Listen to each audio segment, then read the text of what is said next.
Bonjour les amis, j'espère que vous allez bien. Aujourd'hui, on se retrouve pour une toute nouvelle vidéo où on va encore parler de santé naturelle. Et aujourd'hui, on va voir comment faire disparaître une langue blanche et surtout une candidose. Parce qu'il faut comprendre pourquoi on a une langue blanche, c'est pas pour rien, il y a des raisons.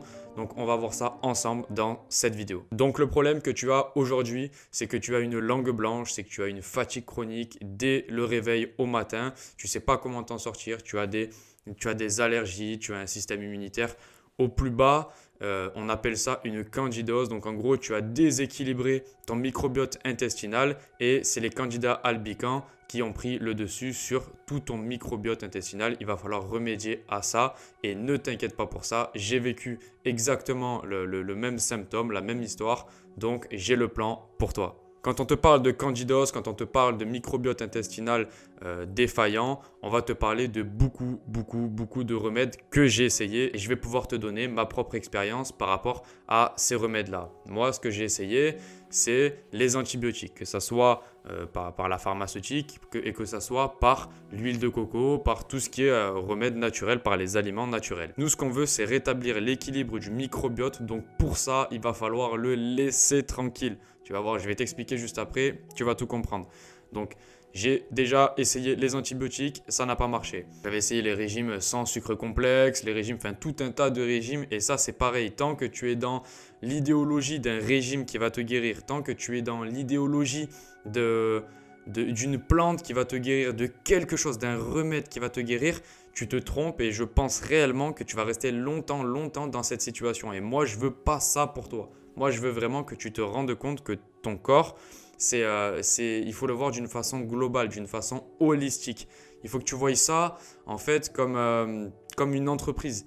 Une entreprise, tu ne verrais pas juste la partie comptable, juste la partie clientèle. Non, tu vois la partie dans l'ensemble. Tu vois, ben, ton corps, c'est exactement pareil. Il va falloir que tu prennes toutes tes conditions de vie pour que tu puisses sortir de ce symptôme qui au final est juste une alerte. Tu as cette fatigue chronique parce que tu n'as pas un mode de vie équilibré.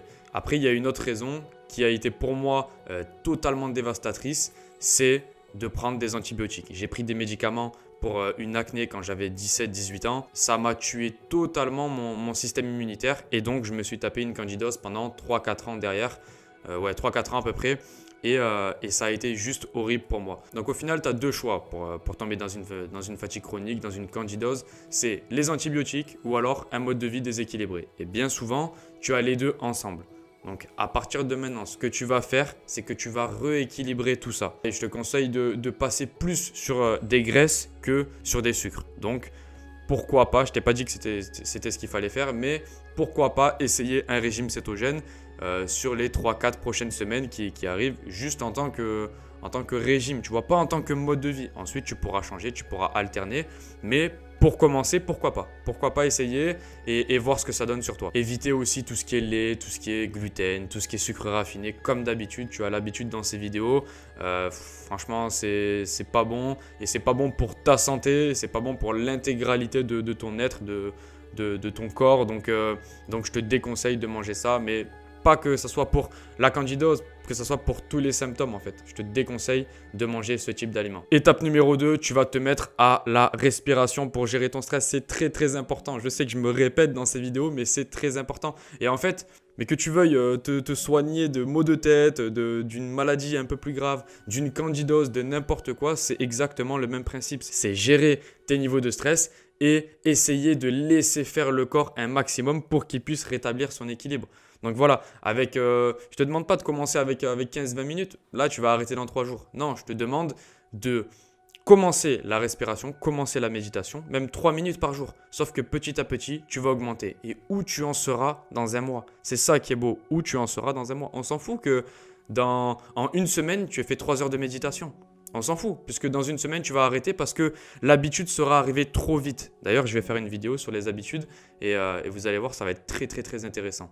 Donc, si tu ne veux pas la rater, abonne-toi à la chaîne, ça va sortir très prochainement. Donc voilà, la respiration, tu commences 2, 3, 4 minutes par jour, c'est déjà super et petit à petit, tu augmentes. Numéro 3, tu peux ajouter l'ail ou l'huile de coco si tu veux, mais pas en tant que remède, en tant que plus. Si derrière, tu fais pas tout pour rétablir cet équilibre avec ton alimentation, avec tes conditions de vie globales, ça sert strictement à rien. C'est pas l'ail ou l'huile de coco qui va te réguler ton microbiote tout seul. Non, c'est tes conditions de vie globales, je me répète. Franchement, c'est très très important que tu comprennes ça, sinon tu sortiras jamais de cet état de candidose, de langue blanche. Et la quatrième étape, tu connais si tu es abonné à cette chaîne, il n'y a rien de mieux pour tout ce qui est candidose, pour tout ce qui est système immunitaire, que le jeûne et le repos.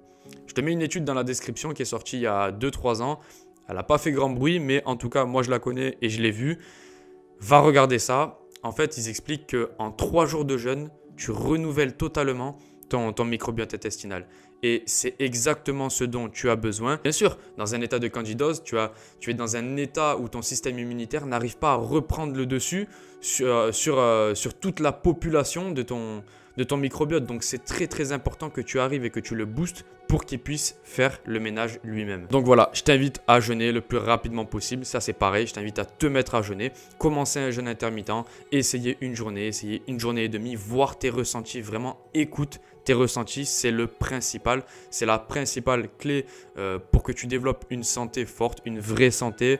Et tu verras qu'en écoutant tes ressentis, ça va radicalement changer la donne. Donc le plan d'action, tu l'as bien compris, c'est numéro 1, changer d'alimentation. Numéro 2, te mettre à la respiration maintenant. Commence petit, mais commence maintenant. Numéro 3, pourquoi pas essayer de rajouter des antibiotiques naturels comme l'ail et l'huile de coco, et l'huile de coco qui vont te permettre de réguler un petit peu si tu as des candidats albicans en nombre incroyable et que ton système immunitaire n'arrive pas à réguler lui-même. Et là, le numéro 4, l'astuce ultime pour la candidose, te mettre à jeûner. Ça, c'est vraiment la chose qui va faire la différence. Sur ce, mon ami, j'espère que la vidéo t'a plu. Lâche un petit like, abonne-toi, commente et on se laisse là. Vraiment, si tu as des idées de vidéos, tu me le mets en commentaire, c'est très très important. Les amis, je vous laisse. Ciao.